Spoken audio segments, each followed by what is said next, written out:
We choose to go to the moon in this decade and do the other things, not because they are easy, but because they are hard. Okay, Houston, we've had a problem here. This is Houston. Say again, please. Houston, we've had a problem.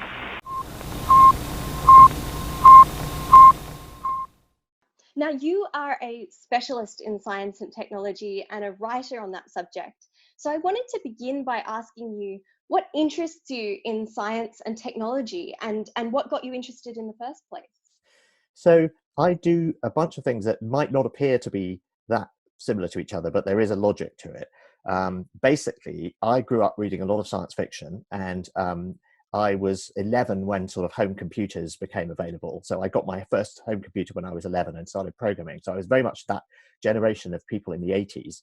And I read a lot of Asimov, and I read a lot of Arthur C. Clarke. And I went to Oxford in the late 80s because I wanted to build AIs. That's what I wanted to do. I wanted to go and build robots that could talk. And I spent my teenage years, I wrote programs that kind of did chatbots, conversation holding, poetry writing, that kind of stuff. So that's what I was really interested in. I wanted to kind of know what the future was going to be like, and I wanted to make that science fiction future sort of happen. And you see this a lot today, actually, that the technologies that people are developing are, if you want to see the future, look at science fiction, because the smart speaker, the Amazon Echo, is basically the computer from Star Trek. And Jeff Bezos is a massive Star Trek fan and said, I think we should build that thing. Similarly, Elon Musk is building stuff that he's read about in sci-fi. And in his case, he names the drone ships after ships in Ian M. Banks' novels. So there is this sort of motivation among people with an engineering mindset that they grow up reading this kind of science fiction. They're really interested. I was always into astronomy when I was little as well, so you want to kind of go and get involved in building that future. Then what happened, of course, is I discovered that AI didn't work, because AI didn't work in the late 80s. It's only really started working in the last 7 years. As a confluence of lots of new technologies, new techniques, the fact we've got more data and so on. So I couldn't do that. And instead, the internet had appeared, and I learned how to use it as a student. And then I realized that the British media didn't have anyone who knew about the internet. And so I started pitching stories to The Guardian and The Independent and other newspapers about this thing called the internet. And there was lots of interest in that. So it was basically my ticket into journalism. But then it turned out that there were all these supplements in the newspapers. It was the 1990s, and it was the papers were making a lot of money from the advertising from the internet service providers and the modem manufacturers. It was big boom area, and I thought to myself, this is great, but this is not going to last. And what I really need to do if I'm going to stay in journalism is go from covering this this boom. This is an important subject, but I need to kind of be a serious science and technology journalist. And I have a degree in, at the time you couldn't actually do computer science at Oxford. You had to do it with engineering or with maths, and I'd done it with engineering. So I had done a lot of physical sciences and a lot of maths, and as well as the computer science. And so I then applied for a job at the Economist to cover science and technology. And it's probably one of the most enjoyable periods of my career when I first went to the Economist, and I just wrote about basically astronomy, space probes, space startups, because there were a bunch of them then that failed, and then the insides of microchips, materials science, basically anything that wasn't biology, unless it was computational biology or genetics, which is kind of closer to my part of the map. So it was my ticket into journalism, and then into science journalism, and then I've been at the Economist ever since, doing science and technology and futurology journalism. But this is the place where it all kind of joins up, because you've got the sci-fi there, you've got the journalism. And then I also had this great interest in history, and I've been writing history books since the late 90s, where I look at a particular period of history which is informative about the present. And the first book I did on this was called The Victorian Internet, and that's the period of Queen Victoria rather than the state of Victoria. This was basically telling the story of the telegraph network and how it spread around the world in the 19th century, and how the social reactions to it were exactly the same as the social reactions to the internet in the 1990s when the book came out. And I've basically done that joke again and again. The second book I wrote was about the discovery of the planet Neptune, and the Neptune file, as it was called. And essentially, Neptune was discovered, through this process of mathematical analysis two mathematicians figured out that it had to be there because the orbit of Uranus was irregular, and they figured out where roughly it might be, and then one of them, predicted it absolutely right, and so the planet was discovered. So it was a bit like the radial velocity discovery of planets, where we can infer that the planets are there from the behavior of the stars, even though we can't see them directly. And only much more recently we've been able to do direct imaging of exoplanets. So I've also had this interest in talking about the present and the future through the lens of the past. So how does all this join up? And I think it's because if basically the thing that drives me is I want to live in the future. I want to understand the future. I want to know what it's going to be like. And that there are three ways to do that. The first is to look in the past for historical analogies, so I do that. The second is to go and find the edge cases in the present, the people who are making a difference. I remember the first time I met Elon Musk in 2003, and I thought, this guy is completely out of his mind. And every time I've met him since, of course, he has seemed less mad. Well, actually, it does seem a bit mad sometimes, but his whole kind of, I'm going to build these reusable spaceships and we're all going to go to Mars. The first time I heard him do that shtick, I was like, yeah, right. And then he has done all the things that he said he was going to do since then. He was going to make these reusable rockets. He was, and so now he talks about Starship and all the rest of it. You've got to give him credit. He's done all the other things he said he was going to do. And he does this, he built that massive battery farm in Australia. He's basically being dared by the American government to build ventilators. Anyway, so the second place to look is in the present, in the edge cases, the people who are this, William Gibson idea that the future is unevenly distributed. It's already here, but it's unevenly distributed. So if you know where to look in the present, you can see glimpses of the future. And, going to Tesla or SpaceX would be an example of that. And then the third place to look for the future is in the imagined futures of science fiction. So all of those things, actually, the journalism, the history, the science fiction, all actually versions of the same thing, which is I'm trying to figure out what the future looks like. And the one of the hats I wear at The Economist now is I run our futurology franchises. So we have an annual called The World In, and The World In 2021 is the next edition, which will come out in November of this year. So I'm the editor of that, and that means commissioning people to write about the future, but just the next year. And then we also have an annual that comes out in the magazine itself in the middle called The World If, in July, and that's much more kind of wide-ranging scenarios about crazy things, decades into the future, but as if The Economist is reporting from the future. So I very much enjoy doing that. So this sounds like a bit of a mixed bag of things, but from where I'm sitting, it all fits together perfectly logically. It's perfectly logical to me. And, as the person who runs the Space Junk podcast, I run it for the specific reason that there are so many disparate elements that I think are so interesting and come together in precisely the way that you've described, where it isn't that at the first glance they make sense, but when you find the common thread and you draw that thread and you bring them together, they make perfect sense. And so this is how I justify the junk on Space Junk podcast, which of course this isn't. And I wanted to zero in on this idea of trying to predict the future, which I love. I love the idea that The Economist is doing this project of writing about, the world next year, but also writing as if we're already in the future.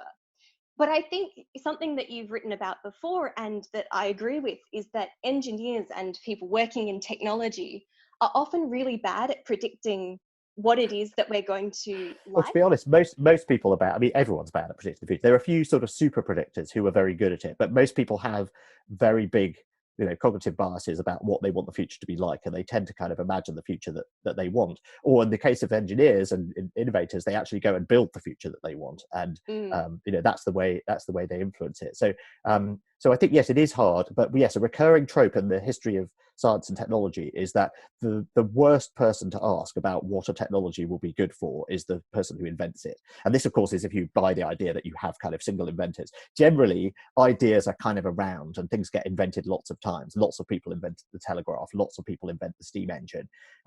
It's just some people do a better job of commercializing it or making it work than others. And it's very much a sort of iterative process. So you very rarely have the sort of hero engineer character. You just get sort of people who are more driven than others. Samuel Morse was a very driven person. He wasn't a particularly good engineer, and in fact he had other people who did that kind of stuff for him. Edison was very smart and generally did know a lot of electrical theory, but then he figured out how to sort of industrialize the process of invention and get other people to scale up his ability to invent things. So yes, you do get this phenomenon. Edison is a good example of this. When he invents the phonograph, and that's basically him pretty much. He's got a couple of people in his workshop helping him, but that's basically him doing it. He predicts what it might be used for. And one of the things he thinks it will be used for is a sort of answering machine that goes by your front door. So when someone comes to visit you and you're not in, they can leave a message. And I don't know about you, but that's not something that ended up being, and the idea that it would be used to record music only occurs to people sort of a little bit afterwards. I mean, to be honest, the first phonographs were pretty horrible in audio quality, so you wouldn't have wanted to use them to record music. But that turns out to be, so then he thought, well, maybe people will use it for elocution lessons, and there could be a sort of educational use of the phonograph. And again, that didn't turn out to be like a massive, it basically turned out to be something for music. And you get this time and time again, which is that people kind of, they invent things and they think this will be used for that, and then most of the time it isn't. Most of the time people find other uses for stuff. The cool thing about the internet is the people who invented it were just kind of like, we need to just figure out how to get computers to talk to each other, and we need to do it in the most simple way we can so that we don't constrain the ways that people will think of using this in the future. And that's the genius of TCP/IP. And what Bob Kahn and Vint Cerf did was that they invented this in such a kind of flexible way that they didn't constrain future permissionless innovation on the internet. So I think that was good, because whether they knew it or not, they were sort of being humble about the fact that they didn't know what it would get used for. And they were just like, here's the standard, get on with it, everyone. So they did, and here we are. Well, that's sort of a common thread that links together many really breakout companies. Like if you think about Google, Amazon, Facebook, Alibaba, all of those companies are not selling a thing, they're providing a platform through which a thing is sold. I mean, absolutely the same with Uber, and well, we've been using a lot here, Deliveroo, the food delivery services and so on. eBay. I mean, these are those are platforms. I mean, there's a separate thing, I think, of platforms. And platforms are built to do a specific thing. So they are, Uber decided it was going to, it's a marketplace that brings together riders and drivers, is what Uber does. So yes, you can then use that same platform to bring together takeaway restaurants and eaters, diners. But yeah, I think I think inventions are, platforms have to be built they are businesses, so they're built in a different way. I think the interesting thing is this idea that, people invent, fundamental technologies and then don't really get how they're going to be used, and it's only when they get out into the world. And that's what I find really interesting about the history of technology, is this sort of social impact of technology and the social history of things, which is where the technology meets human nature. And what I find is very, very striking is that throughout history, and going back the whole of recorded history, people react to technologies in very sort of similar ways, and I think that's not surprising. I think that different technologies come and go, but they push the same old buttons in our Stone Age brains. And I think human nature hasn't changed, and we're basically the same sort of Neolithic. We're running the same Neolithic OS in our brains that people were for the last 10,000 years. So it's not surprising that Victorians react to telegraphs the same way that that people in the 20th century react to emails, and that Romans use social media in a way that looks very similar to to the way that people send messages today. So I like finding these analogies, because it's basically the same joke, which is that the technologies change but people don't. The reason we need to say that is because what tends to happen is that new technologies get blamed for bad things that people do with them. So you get like, oh, the internet means that people are doing this bad thing, which they couldn't have done if they didn't have the internet. But so cybercrime would be a classic example of that. It turns out there was cybercrime on the electric telegraph network, and in fact, the first cyber attack in history took place in the 1830s on the first ever network, which was the French telegraph network. It was the first national data network. It was built, Napoleon kind of got it started in the 1790s and 1800s, and then it was built to cover the whole country. And in the 1830s, there was a stock market scam that was being executed by basically doing side channel, traffic manipulation on this network. So that tells you that if you build a network, people are going to find ways to do bad things with it, and you shouldn't blame the network for like making them into criminals. There are just some people who always find criminal uses for technology. So what I was originally trying to do with that point, and the kind of moral panic that you often get around technologies, is to say, don't just blame the technology. That's a kind of easy knee-jerk thing to do, and actually these behaviors arise because of the interaction between the way people are and what technologies let them do. So that moral panic thing is kind of one narrative that we see cropping up again and again and again with new technologies.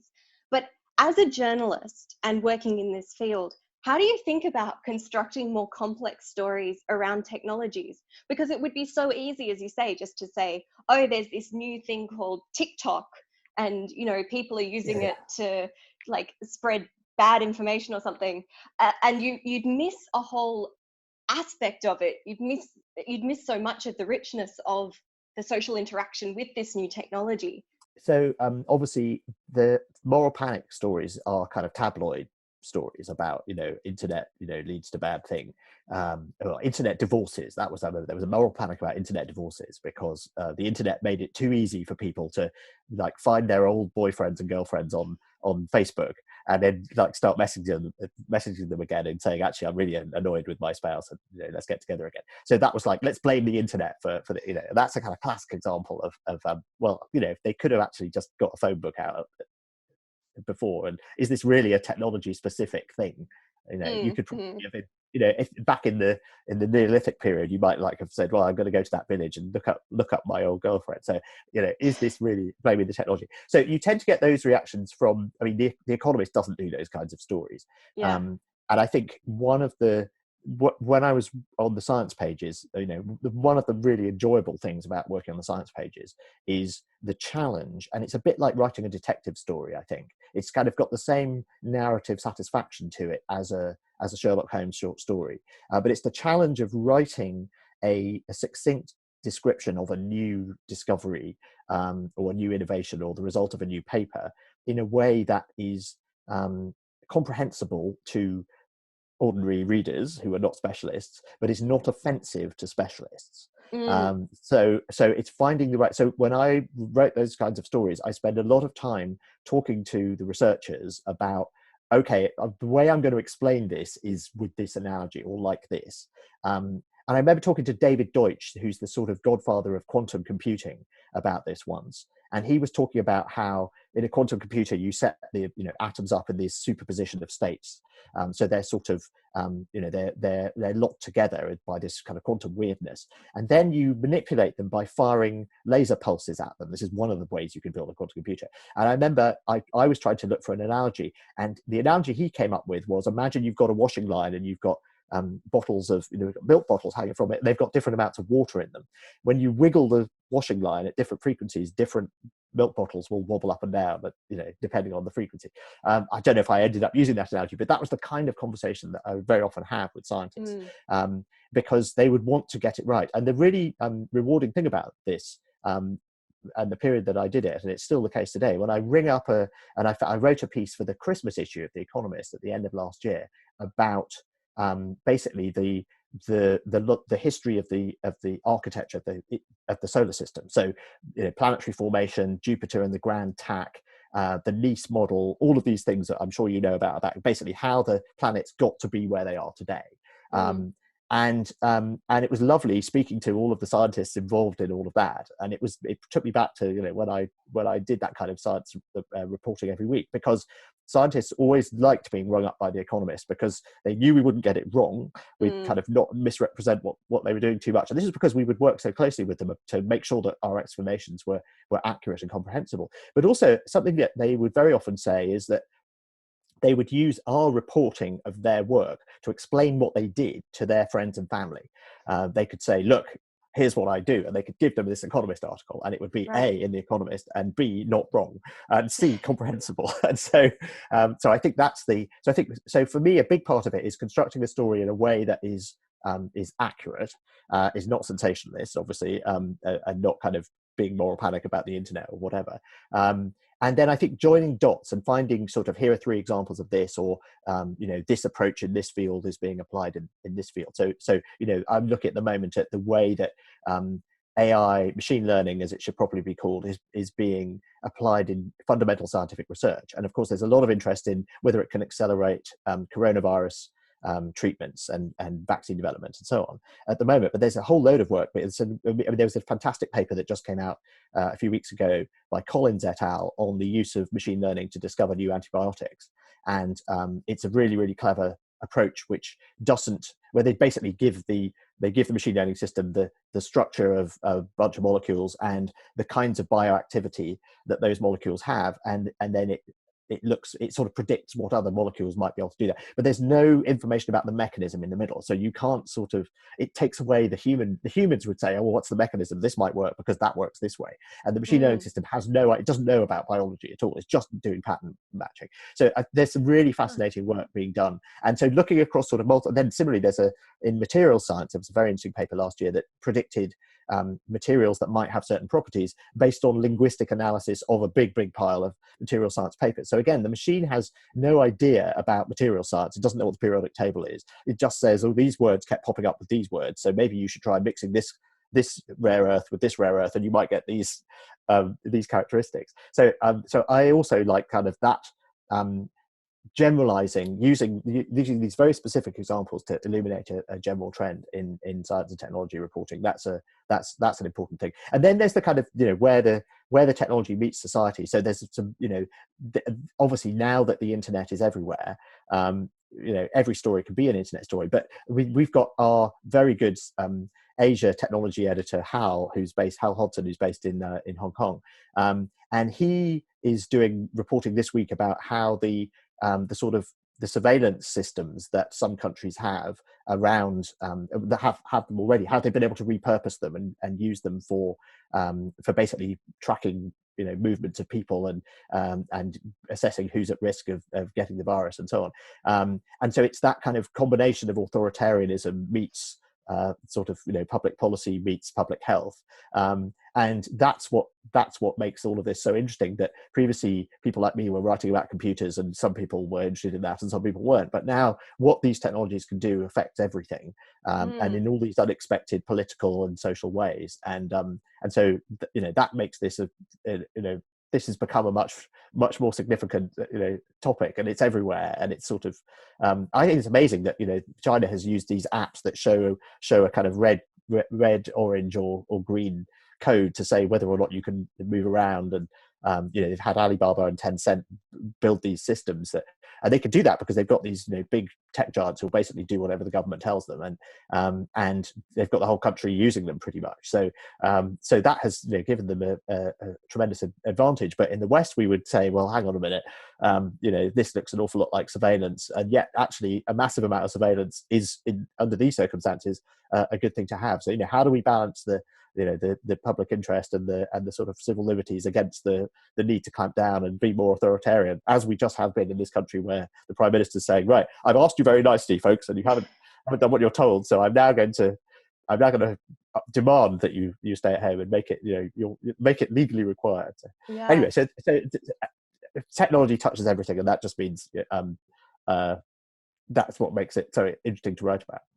I find what you were saying about machine learning and the value of the machine being that not so much in what it does know, but in what it doesn't know, that ignorance that it has being its exactly. It's not encumbered by the human kind of biases or judgments, or I mean, there are problems with AI bias where you train a recruitment system on your best employees, and it turns out they're all white men, and then it only wants to hire white men. But in this case, you're just giving it, look, here are a bunch of molecular structures, and here's a bunch of activities, and you're not constraining it by what as a human scientist you might think is, well, that would never work like that.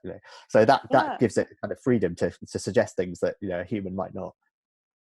But I think that's kind of an element that comes through in really good science reporting and technology reporting, which is that it's not telling the reader what to think, it's telling the reader what to think about.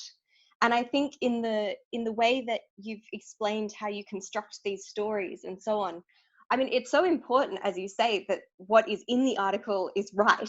Because for most people, they don't go and read the original scientific paper or the treatise that was written by this person. They read the article that's published in The Economist. And so getting it right is so crucial. That's another thing that scientists have said to us over the years, which is that, I mean, it's there's so much being published everywhere, but Yeah. but a kind of but as a kind of radar of what interesting papers are appearing in other fields, a lot of people use our science pages as a way of doing that. I mean, you can subscribe to Science and Nature as well, but there's just a lot to read there. So if you want someone to kind of look out for the most significant papers, then that's a job we can do for you. Yeah, but then in your reporting, you're pulling out the bits that the science can't answer, which is what ought we do? What should we do? What's right? What's wrong? What's ethical? What's unethical? Well, we do that in the leader pages. Yes, that's true. And I Yeah. think also, scientific papers are written in a very specific conservative way. And so, sometimes, a paper will be interesting because it will allude to or cast light on, some potentially much bigger question that the scientists may or may not feel they want to, anything relating to looking for life on Mars with methane, for example. You get these methane papers, and the methane numbers from Mars just don't make any sense, and no one really knows what the hell's going on. And behind every conversation you have with a scientist about that is like, so is it life? And they generally, they're not going to want to allude to that in the papers that they write about it. But then, when they're talking to the press, then you say, well, what do you think about this? And there is you're not going to get that from reading the scientific papers. You're going to have to fill that in yourself. And I think the questions a lot of people have about these sorts of things, it's our job as journalists to ask the scientists and say, so what about that? Or to put that kind of speculation in the right context and give people the tools to sort of understand the debate. Yeah, well, let's talk space then. And you mentioned Mars and methane and the search for life. When you're writing about space topics, is that the key interest? Is the key interest about life elsewhere in the universe? I don't know. I think there's lots of interests.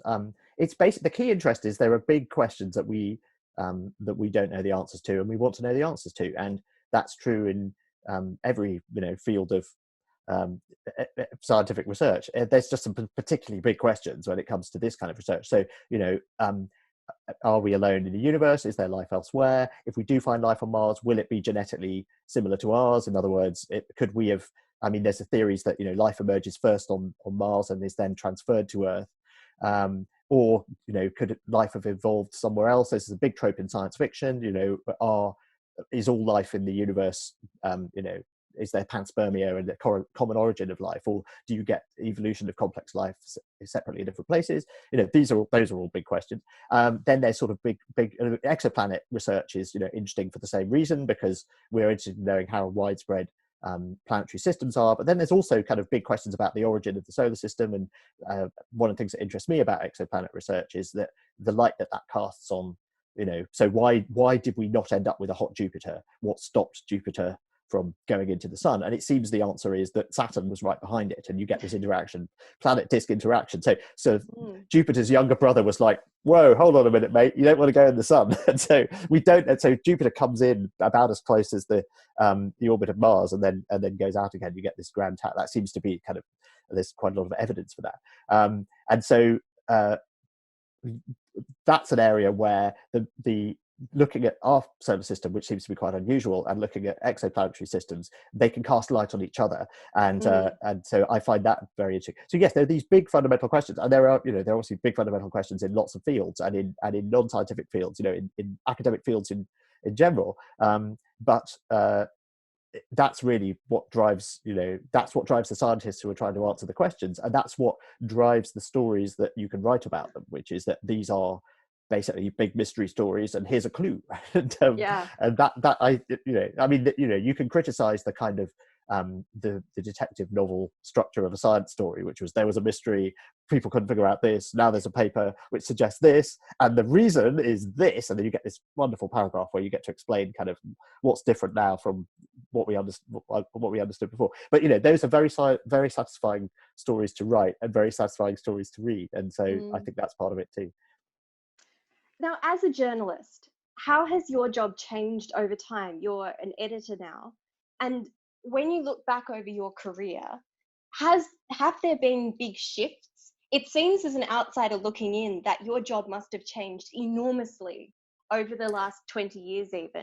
Well, so it's weird. So journalism has changed a lot, but The Economist has, and The Economist, obviously, we've added a lot of digital content, and I've been involved in that and sort of digital product design and product innovation and so on. Has been another of the hats that I've worn as a member of the staff that knows about computers, because that's that's what I did at university. So I've that has happened, and obviously we have apps and newsletters and websites and and make videos and do podcasts, and so in that respect the activity of journalism has broadened, although it's still basically doing the same thing, asking questions of people and trying to make sense of stuff. And then the industry itself has gone through this very painful shift, because advertising, which used to go to newspapers and radio stations, now goes to Facebook and Google. The peak was in 2008, and advertising has basically fallen off a cliff then. The Economist is very lucky because we never had a business model that was absolutely based on advertising. We've always had a very large fraction of our revenue, and it's now nearly all of our revenue, but it's always been a big chunk of the revenue has come from the readers, from subscribers. So while advertising was there, we took advertisers' money and put lots of ad pages in the Economist, and it was great, and made lots of money. But we're still profitable now, and we can be profitable just with revenue from our subscribers. So in that sense, we haven't been affected by the storm. If you look at what's happened to other newspapers, there've been massive layoffs. Lots of newspapers have shut down. Lots of consolidation. And in fact, one of the first desks that gets it in the neck is that, the foreign reporting generally does, and then the science desks generally. People go, do we really need this? And so that's been a very scary thing. And we at The Economist, we have been able to benefit from this and take good people from other newspapers that have other publications that have been shrinking. So we're very lucky that we've been insulated from that to a great extent. So there's the kind of external structural change of the industry, both in terms of the impact of technology on how you do journalism, but also the impact of technology on how much money there is to do it. And then within The Economist, my role has, I've just done a number of different things. So I covered science and technology as a correspondent for the first few years, and then I was made tech editor. So I ran our sort of magazine within a magazine, Tech Quarterly, which was great fun. I did that for about 10 years. I was also business editor. Then I ran the back half of the paper, which is business, finance, science and technology. And then I ran all our digital stuff for a few years. And then I've been deputy editor for the past, 5 years now. And I've now kind of got this futurology franchise and sort of oversight of long form stuff and bit of product innovation. And so I think one of the kind of classic distinctions that's usually made that doesn't really apply at The Economist is between writer and editor. So the kind of classic, this is particularly strong division in American journalism, but the old joke is that all writers wish they were editors because editors have such power over their copy, and all editors wish they were still writers because they've kind of enjoyed going out there in the world and reporting, and it was much more fun than being an editor and being stuck to a desk. The nice thing about The Economist is that everyone is a writer and an editor. So pretty much in fact, I was editing the science pages of The Economist the second week I got there, because the science editor was away, and I had done, they knew I could do it because I'd been an editor at the Telegraph before. But we don't have, so newspapers will have sub-editors who make copy fit to pages. We don't have sub-editors at The Economist. Everyone does it. We don't have, they also write headlines. We do that ourselves. Most newspapers have separate people who write the leader articles. Again, we don't have separate people to do that. The Economist, we all do it. And particularly under these sorts of circumstances where, we're all having to kind of, improvise how we put the newspaper together remotely. The fact that everyone is a writer and everyone is an editor is sort of, even more apparent. So that's kind of nice because we still get to do, and even the editor-in-chief, even the most senior journalists at The Economist will get to do some on-the-ground reporting at some point, during the year if they want to. And similarly, even quite junior correspondents get asked to sit in for a section editor and edit things. So in that sense, it's all a big kind of soup. And I again haven't had to go through a sort of transition from being a writer to being an editor that I would have done if I'd been on an American newspaper set. Yes. Well, on that note, I think I'd better let you get back to it. And thank you. All right, don't go anywhere. I'll just hit end recording.